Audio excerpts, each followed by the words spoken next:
Alright, so the last video we have for this series as far as going over just the different functionalities of these different systems is we have all the components that we've covered so far in one circuit. I really don't suggest you guys use all of the components for your different projects and things, but at least they'll give you a good starting point. And also don't keep in mind that you might want to decide to use multiple components of the same type in your control. Right now we have our servo motor connected to our potentiometer, which we set up in the first part of the modules on here. And we have our stepper motor just moving 100 steps every second. And so not super interesting. So let's go over some different combinations of things we can do with this. So the first thing we can do is we can have a sensor trigger either or both of these motors, and we can have them move as a function of an input from another sensor. So let's say we want to have our ultrasonic sensor do something, because right now it's not really doing anything. I can set the ultrasonic sensor to get its position, or the position of the servo motor based off of the ultrasonic sensor's data. So let's look at our code here. And currently, we still have our distance being printed out to the serial monitor in centimeters. So we can see that it is set to 25. And with my current setup, I have a range of values kind of between 4 and 20. So that seems like a reasonable range that we can map out, right? So one of the things you have to worry about when you're looking at sensors is how do you deal with values that are outside the range of what you consider to be acceptable. So if I want to map the position of a object in front of my sensor, right, and I'm looking at a range like this between 4 and say 16, anything out of that range I basically want to throw away. So what I'm going to do down here is after I get distance, I'm going to say if distance less than 4, distance equals to 4. And so that's going to prevent any value less than 4 coming into my system. I can also do the same thing for the upper bounds of this. So I can say if distance is greater than, again, let's look at my values that I have on here. Say I want to have the edge of my screen here be the farthest value. Say 14 is the farthest value, right? So we can say if distance is greater than 14, we're going to set it to 14. Right, and that's going to keep my distance value between 4 and 14, because it won't be able to have anything less than 4, and it won't be able to have anything greater than 14. Now I can use the same logic I used to set my servo position here. And I don't want to do this twice because I don't want to try and set this servo to 2 separate positions in the same code. I can put it down here. And then now I don't need to give this potentiometer signal. I'm not really using that for anything. Let's actually move that back up in case we want to use it for something else later.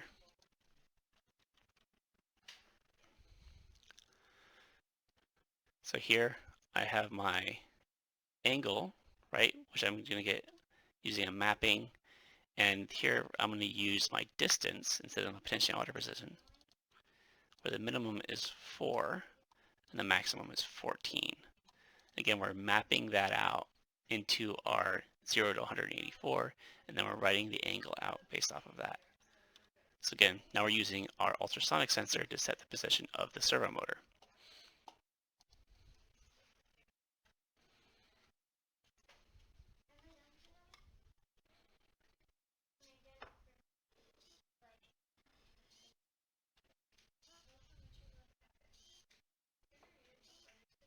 So you see there right in the middle is about straight left, right. If I move closer, it moves to, I don't know what you call that. I guess it's clockwise from my perspective. Move further away, moves the opposite direction.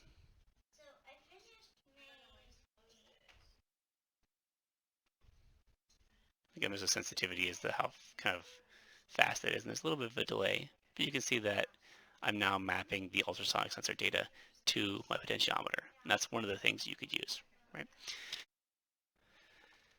Now that I've got a little bit more interesting control for our servo motor, let's take a look at our stepper motor. I think on this one, just to make something interesting, and since we're not using our photoresistor for anything right now currently, why don't we set it to move a certain distance based off our potentiometer, and then have it start whenever the gate between the light and the photoresistor is interrupted. We'll basically begin it at that point. So to do that, let's use the code that we use to do our count here for our photoresistor gate. Let's add some comments on this here.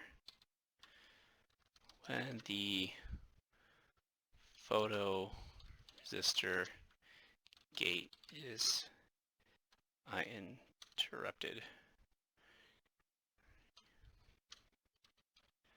I don't know if that's spelled correctly or not because my spelling is terrible, but when we do that, rather than increasing count, let's get the position from our potentiometer,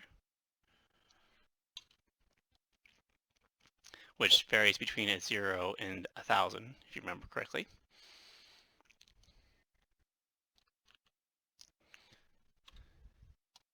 And then let's move our stepper motor the position. Looks like I've got the pot position defined twice. So it's there and there. I don't know if I copied and pasted it once and then got rid of it or not. So here, if our photoresistor is interrupted, we're going to get the position of the potentiometer, and then we're going to use a for loop to go through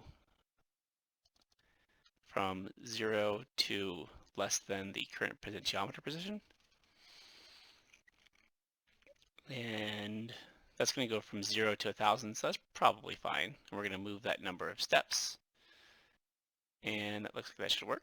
So I'm going to do Control A. I'm getting pretty messy with the format on here. So one of the really wonderful tools here is auto format, and that formats all the indents.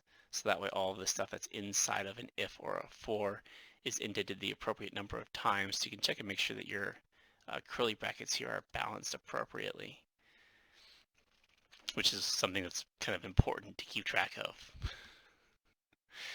I have this count and then delay, and then the printing of the count. I'm not incrementing count anymore, so I'm just going to go ahead and take that out.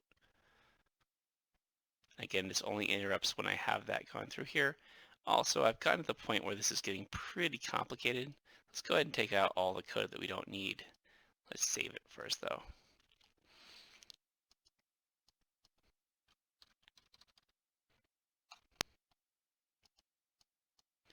Let's just call this BEaM controls.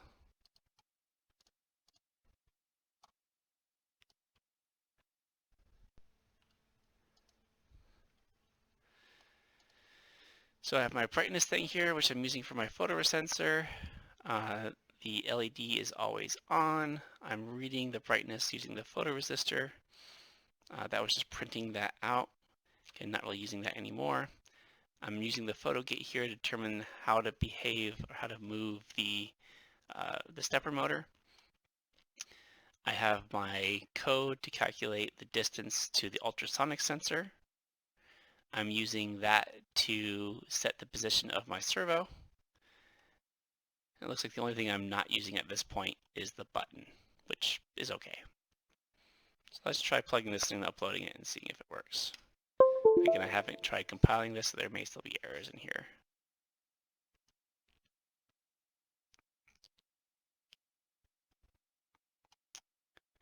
I think I probably hit upload a little too quickly. I have 2 boards listed on here, which is not good. Let's see if this resolves it.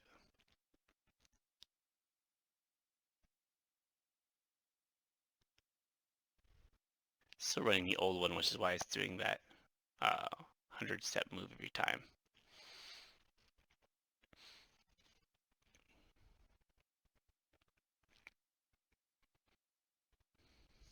There we go. So LED's on. I have my potentiometer, which is not doing anything right now. It was controlling that one before. I have my servo, which is still working. Let's try interrupting our gate. Nice. Try moving that down to a lower value. Didn't do anything. All the way up to the max.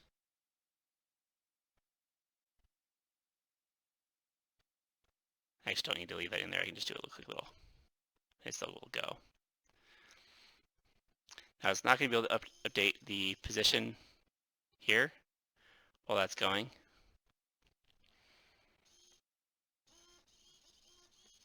Because it can only basically do one thing at a time. It seems like moving the servo is interfering with this circuit for some reason. Maybe that the LED is getting dimmer because it is moving the servo around, and that's causing, because basically we're drawing all of this off the same output of power. So when I run one piece of equipment, I have less current available to me to run the other ones, and so it's making that dim range a little bit, and so I think that's triggering the output. But there's lots of stuff you can do to help kind of compensate for that.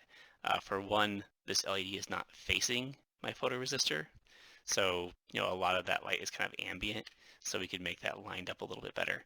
I could probably also have something to better isolate those two pieces, so that way the surrounding light didn't impact it as much, so we get a clearer kind of threshold. So hopefully that's enough to get you guys started and give you enough stuff that you can play with. Enjoy playing with your circuits, and let me know if you have any questions.